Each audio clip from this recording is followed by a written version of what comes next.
Hey, what's up, and welcome to this episode of EST, the podcast for established church leaders by established church leaders. My name is Josh. My name is Sam, and I need readers. Yeah, your middle-aged eyes are kind of messing up on you today. Just a little bit. For our listeners, he don't know, they closed don't the care. screen. Yeah, I know. he closed the screen like 3 times. He just keeps messing up stuff. It's like, what button is that? Oops, that's the exit button. Yeah. But hey, I think we have I have my act together, and here we are. We're recording, and we're glad that you guys are listening. Hey, we've got a good show today. We're going to be talking about preaching styles, and particularly preaching styles that we should avoid. And Josh, I think we need to give credit to where we got this idea. Yeah, it's Luke Simmons is a pastor in Arizona. He's at a church called Ironwood Church, which, by the way, I mean, that is a totally cool name for a church. Queen Creek, Arizona. Luke Simmons, he's on Twitter at Luke D. Simmons. And he recently, tweeted out these 7 styles of preaching we need to avoid. And you and I thought, that'd be a great show. Let's tackle that. We're totally stealing his ideas. So, Luke, thank you for doing our job for us and giving us an outline for an episode. Yeah. And you should follow Luke if you are not yet following him on the Twitter. Honestly, it's good stuff. Yeah, I don't know him personally, but that doesn't mean I won't steal from him. So, I prefer to steal from people I don't know personally. Is it really? Is it stealing if you tell people you're stealing? I think we're just magnifying. We're just pointing everybody to this thing. We're actually doing what Twitter is supposed to do, what social media is supposed to do. We're just amplifying his voice. If that's how social media was used, that would be wonderful. But it's not. It's not. Hey, you know who is wonderful? Church teams. Yes, church teams. Hey, they've got some really good stuff. By the way, if you're not on their email list, we really haven't said much about this, but Boyd writes some really good stuff. So you should get on their email list. So just go to, churchteams.com and sign up for their email list. They do a really good job. Boyd writes a lot of the stuff. So I enjoy reading what he puts out there. Obviously, if you want a free trial, they do that as well. So you can go to est.church to check out the free trial that they have to offer. Church Teams is a church management software. If you've a long-time listener, then you know that. Listen, they sponsor the show. They allow us to do what we do. They pay the bills so that you guys can listen for free, and we like that. So go to est.church to check out the offer just for EST listeners. Go to churchteams.com to sign up for their email list, and you should also consider some of their services. They pretty much do everything with church management software. So thank you, Church Teams, for sponsoring today's episode. All right, let's dig in. Now, Josh, you sent this to me. So I saw it, and I was like, this is gold. This stuff is awesome. I think so. So, okay, so what are these styles that we should avoid? Preaching styles that we should avoid.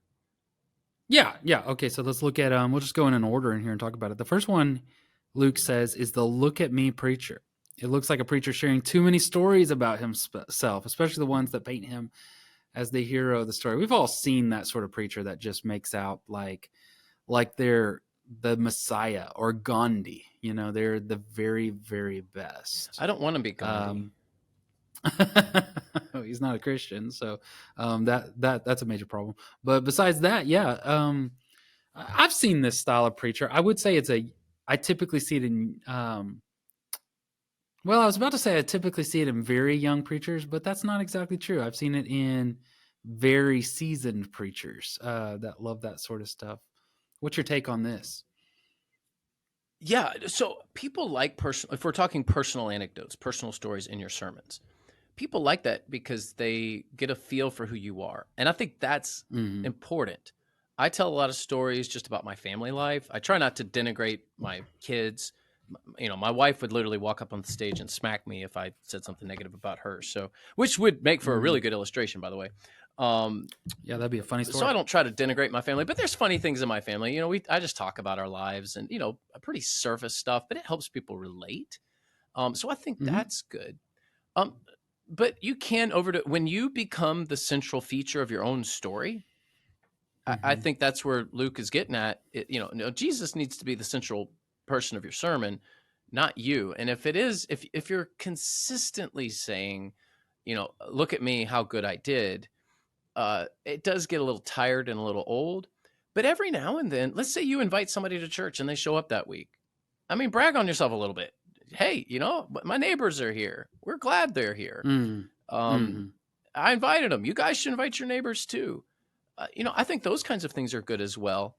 Um, but I'll draw the line where Luke draws the line. When you become the hero of your own story or the hero of your Hmm. sermon, I think we've gotten into a place that's not good. Yeah. But I I, took it I, another way.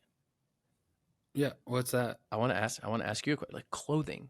But you need to say something because I know you had a thought. But I want to go to the clothing side of it too. The look at me preacher. Hmm. I was just gonna jump off of what you were saying there with I think there's a difference in making yourself the hero and the occasional example. Like what you're saying there, Mm. setting the tone and saying, hey, I invited my neighbor and they're here. I'm really glad. And really what you're saying is you should invite your neighbors too. So that's good. Clothing is a good one. Yeah. I'll just go ahead and go out here and say like these, if you're constantly obsessed with wearing the right shoes, and it's like No, a certain expensive no. tennis shoe or something. Oh, Um, sneak. No, no, no. I like dress shoes. I like I dress know shoes. that. I know you like that. Oh, you got to watch the YouTube and see Sam stick his foot in the camera. Um, I I just think that there is a certain air where you start to become just much more concerned about the way you look, and you want people to look at you, and you start to think even while you're getting dressed or preparing the sermon, if you're already thinking about the shares on Instagram, or some sort of reel, then you might be in that look at me preacher circumstance there. I love dressing up on Sundays. I like wearing my fancy Mm, shoes. I'll mm, polish my shoes every Saturday night. Now I'm wearing suede shoes, so I wouldn't polish them. But yeah, I yeah, enjoy smart. I enjoy a good pair of dress shoes. I'm into watches. I like dressing up on Sunday. So if that's you, there's no shame in that whatsoever. But I think what we're talking about with the look at me preacher is you're not dressing up because you want to put on your Sunday best, to use an old cliche. You're dressing up so that you can be get everyone's attention. Mm. So I guess that's where the line is drawn. And please Yeah, dress your and I age. don't want. Please Yeah, I don't want to be dress too your heavy on age. the Jordans. It's a thing. I get it. And it's fine as long as that's not your motive. And I've seen guys, and it's like we all know that that's their motive, but they act like oh, it's not my motive. I just like shoes. I'm a sneakerhead. There's that, and I think the other side is just the same. When you've got like this pocket square and the vest and the loud tie, and it's just over the top. If your clothing is regularly the topic of discussion because you have this certain style of dress, yeah, you're a look at me preacher, and I don't mind saying that. Like you've done it. You're dressing so people talk about your clothing, and so maybe avoid that. You ready to go to the next one? I think we should. We've got a few to cover here. The the comedian preacher. Humor helps relieve tension, keeps people engaged, makes it relatable, and lowers people's resistance to the truth. But if the listener's main response is after the sermon is, wow, how funny the preacher was, they've crossed the line. I don't know. I think this is a very hard line to find It because, is. like, people say that. Well, he's funny, but you just used humor. And if you use it correctly, there will be people that walk out and say, he was funny. Yeah, and I think what Luke is getting at here, and I love talking about him as if we really know him and we understand, the motive behind I everything love he wrote. Luke. Luke Yeah, is one of my favorite. Yeah. we're just we're literally reading off of a random Twitter post, which is just great. Um, and we're totally Yep. assigning all these motives. So no, I think Luke makes a good point here. Humor does relieve tension, but the main point is not the comedy. But there's going to be okay. So comedy is difficult to do and do well. Anyone can do it Mm, poorly, um, mm, but to do it well is difficult. And if you are especially gifted in this area, and you are known to be able to use comedy in your sermons, I say go for it. That's a gifting that you have. and making people laugh can put people in a place where they're ready to receive a message. So everyone's kind of got, if you're a preacher, you kind of, you kind of lean into certain things. I lean into a lot of philosophy, history examples, family stories, things. It's just because I do it better than some of the other things. I don't do comedy well. So Mm, I try to be funny in my sermons, but I don't necessarily use the craft of comedy. But if you mhm. can use the craft of comedy, go for it. But when you become a stand-up comedian, and the point of your sermon is to communicate comedy instead of communicate God's word, I think that's the problem, and I think that's what Luke is getting at. Yeah, I agree. And a lot of these are going to just be your motives. So you dress nice, but you don't want to be, look at me, or you just happen to be a funny person. You're not trying to be a comedian. Third one, the Bible commentary preacher. Um, and I don't think we need very much explanation on this. These preachers often misunderstand expository preaching and feel compelled to share as much as their homework as possible. It's like listening to somebody read a commentary. Amen. I'm not a Oh, it's fan of it. awful. It's awful. Oh man, when I get it, when Yeah. I'm listening to one of those sermons, and granted, I've been guilty. So I'm among the guilty people here. Those are horrible sermons where it's Yeah. just like, let me sound fancy with all my Greek and Right. Hebrew here, and I'm gonna pull out all Hmm. the technicalities of this text, and you're just like, this. You're making my eyes bleed. This sermon is so bad. Yeah. Yeah. And, I'm a fan of expository preaching and I believe in it. At the same time, I do think that this is why I push back. There's some people think expository means word for word preaching. And no, there's no examples even in scripture of somebody preaching word for word. And it just makes for a really, really bad sermon. So the point of sermons is not to educate. That's the point of a professor. You're a preacher. It's to elicit a response, is to drive people towards Jesus and to get them to change their life, change the way they think. So I think you need to be well versed. You need to understand the story and maybe even be able to do word for word. But I don't think that needs to go into the sermon. Save that for your dissertation. Hey, you know what a Um, super expository sermon is that tackles each word of each verse one at a time? Do you know what that is? That's a topical no. sermon. It's a topical sermon. Oh, I one at a love these. time. One I sermon. love Yeah, these. Yeah, I love these super expository preachers that'll like narrow into one right. word for like 30 minutes, and I'm like, you actually just preached a topical sermon, is what you did. A boring one at that. Okay, so again, we're talking about Luke D. Simmons at that's his Twitter handle. He's got 7 styles of preaching we need to avoid. Look at me, comedian, Bible commentary. and The and next one he's is the got his microwave. faithfulandfruitful.com preaching lab stuff. Yeah, he's a coach. So this guy's not just opining here. He has Mm. some He has an experience agenda. He wants you to go to to be a good faithfulandfruitful.com. preacher. So the microwave preacher, he's simply throwing together whatever he can as fast as possible. It's regularly unprepared and underdeveloped. He's skimming off the top, noticing and applying in the most obvious ways. Good preachers What don't say you, wing it. Sam? Man, I love that last line that he put in there. Good preachers don't wing it. And he is 100% spot on. We've done a few episodes on how much time you should spend on a sermon. We've talked a lot about that. And, if you're spending 40 and 50 hours a week on a sermon, you're doing it wrong. If you're spending like 3 hours a week on a sermon, you're doing it wrong. And I don't exactly know where that sweet spot is. It's going to be a little different for everyone. But I do think that if you're just kind of throwing it together, we all have those weeks, right?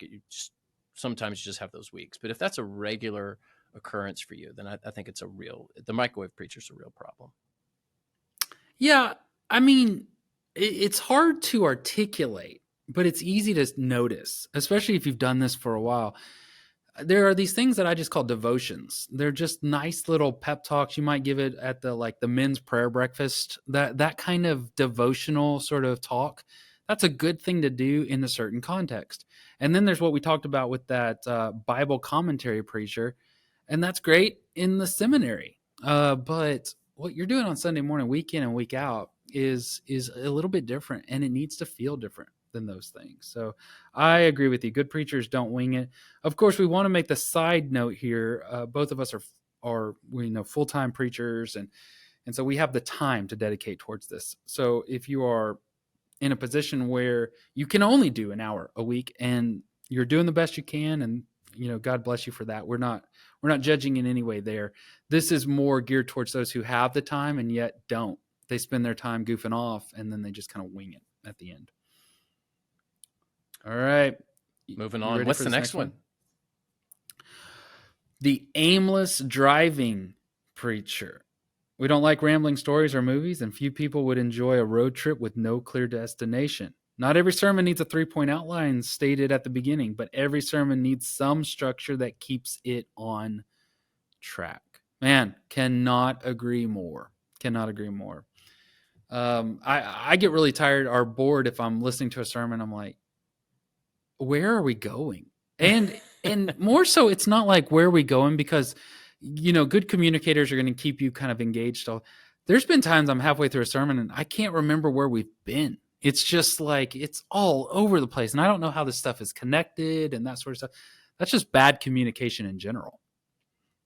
Yeah, it is. And you need to have that feature of your sermon that you are trying to communicate, and you need to circle back to that feature or that point or whatever it is that you're making central in the text. It's a lot of times you have too many points. It's like, you try to get in 10 points and you just end up zigzagging all through the text or through the sermon or whatever you're doing, and no one can really come away going, okay, what exactly were we doing? So I do think that, and I probably am more guilty of this than anything else, the aimless driving preacher. I was going to ask you at the end of this which one you were more like. I will say aimless driver. Once I get off on a tangent, and I'll even tell my church this, I'll be like, all right, I'm off my notes now. Sorry. That's really dangerous for me. I need to get back on track. I think you brought up a great point. What is the main point of the sermon? Does everything I'm saying support that main point? And if it doesn't, then you cut it. That way that you can stay on target. Another trick, we're not trying to like fix these, but a trick in this is after you've written out your sermon, go back and only look at your transitions. If you don't have good transitions, and a lot of times these are one sentence things that you got to put in there. If you don't show them how you're going from this thought to the next thought, you'll lose people. It's like turning, and you didn't tell everybody we're turning, and they kept going in their mind. And so you want to look at the transition. That'll really help you have more of a direction instead of aimless driving. All right, we're on 7. We're just flying through these things. Again, it's fun. Like I said, time flies. I like when it. You're having fun. Yeah, and I want to go ahead and pause here and say you need to go follow Luke D. Simmons, since we're stealing his outline here. Faithful and the talking to himself. Yes, the talking to himself preacher. He is so focused on his material or tied to his notes that if anyone in the room vanished, he would just keep preaching. It's not about hearing ourselves speak. We're trying to connect with people. That was funny. I don't know that I've seen this a lot.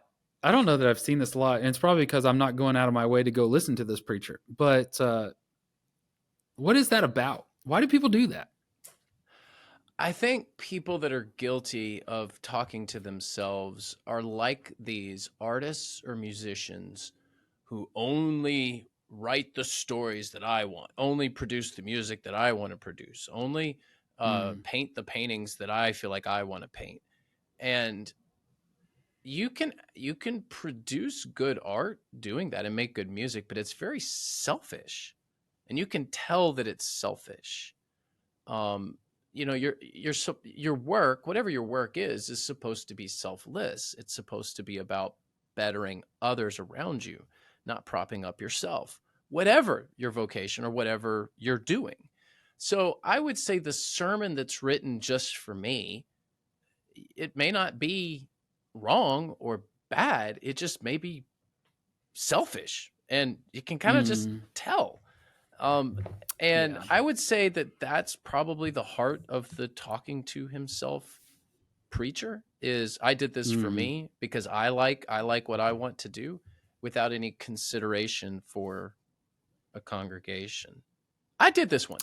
Okay, so let me give you an example. You said, "Well, Rainer, what on earth are you getting at? You're the aimless talker right now. Where's this going? You're the aimless driving podcaster." So, I had a series I was doing. This was goodness years and years ago. My first full time church in Indiana, and I was just in a series, and the church had experienced several deaths. Several people had passed away.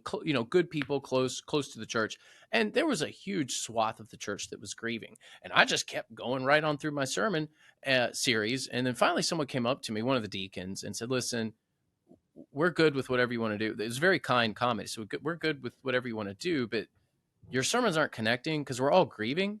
And it would be just helpful if you could just for 2 or 3 or 4 weeks just address all the loss in the church. And I thought, yeah, Mm. I haven't even crossed my mind. I mean, I'm 26, 27 years old. I'm just an idiot. I'm still an idiot, but I'm a smarter idiot now. And Mm. that was me just talking to myself like I'm doing right now. What say you? Mm. Mm.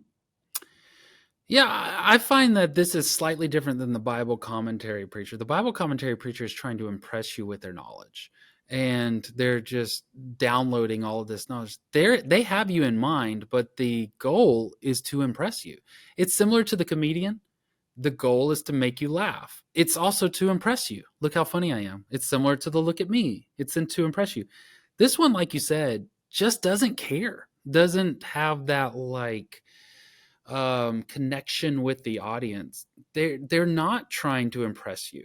They're not even trying to communicate to you. They think that the goal is to stand up and work through a sermon or work through some sort of outline, and it might be 3 points, it might have a poem, it might have a story at the beginning, but it's not connecting to the audience. And so you really do need to consider the audience as you're doing this. Now, I told you I was going to ask you which one you are. You've already said you're the aimless driving. I would say that if I was one of these, I'm the comedian preacher. I make people laugh every sermon. Typically, I find comfort in laughing, even if I've got to talk about something bad. I'm one of those stereotypical persons that tells jokes during funerals. Not only if I'm leading the funeral, I'll tell a joke at a funeral, but also if I'm sitting in the pew, I'll whisper a joke to people that are next to me. So I can tend to stray towards the comedian because I really work towards getting or working on the emotion of the sermon. So a lot of times that's laughter. So just got to work on those things. We're not the best, but we want to avoid these things. Yeah, and we certainly want to thank Luke again. Luke Simmons, I'm sure I'm saying that right. Luke D. Simmons is the Twitter handle, and the website again is faithfulandfruitful.com.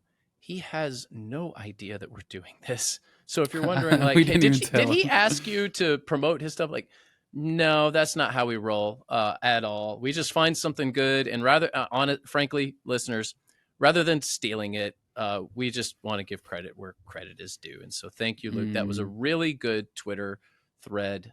We wanted to talk about it, and thanks for letting us use. You can't do anything about it now, but thanks for letting us. It's on the air. He's probably getting text messages right now. Somebody, if you know Luke, text him and say, "Hey, have you listened to the last ESD?" I think everyone that knows him should text him or message him on Twitter. And just like absolutely flood him with stuff. So that would be like to the point to where he's annoyed with us. Like, thanks guys, I got so many messages. Cut it out. Yeah. All right. Hey, also want to thank our sponsor, Upward Sports. Upward Sports equips churches to run self-sustaining sports ministries in their communities. They do it better than anybody else. They run great programs. They have good people. They really can take you from A to Z with sports programs. But more than anything, what they do is they will help you bridge into your community. And they're an outreach vehicle. They train your church to do outreach. That's the core of what they do. It's sports as a bridge into the community, yes. And people love sports. And really anyone can do this, even if you're not, into sports. But Upward truly is that partner for you to help your church reach outward. They offer all sorts of different programs: basketball, soccer, flag football, cheerleading, volleyball, baseball, softball, lots of different options. So Upward will help your church make a difference, give you increased opportunities to share the gospel, be a bridge into the community. You can learn more at upward.org/churchanswers. And as a partner of EST, Upward Sports, now get this, Josh, I don't even think I told you this. Upward Sports is offering a $500 sports startup grant to our listeners. So you need to head over to wow. Upward. I know. $500 just because you listened to this stinking show. I told you it was worth it. Head over to upward.org/churchanswers. upward.org/churchanswers. Schedule a call. Tell them that we sent you. Hey, the EST guys sent me. And that would be good for us so that they know that you are listening and that you care about your community. So if you care about your community, you'll reach out to Upward. Hey, Sam. So I have Twitter open here on my tablet as we're talking about this because we were following along with Luke D. Simmons and his post there. You will not believe who commented on one of our EST Twitter posts 7 minutes ago. You want to guess who commented? It was Luke. Luke Simmons. Yeah. He doesn't even know. He doesn't even know. He doesn't know this is coming. Great. While we're talking about him, he is commenting on our Twitter. So we appreciate him following our Twitter. Indeed. But yes, thank you so much. And we hope that you will follow us on Twitter at EST Church and that you will comment as well. Join the conversation. Give us your thoughts and your feedback, and we will catch you next week. Upward Sports equips churches to run self-sustaining sports ministries in their communities. Whether you're a sports fanatic or on staff at a church, Upward Sports will give you all the tools you need to run a first-class sports ministry that allows you to reach families in your community.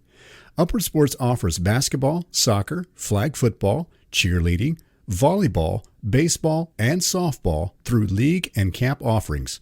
At Upward Sports, we want to help your church make a difference and give you increased opportunities to share the gospel. Learn more today at upward.org/churchanswers.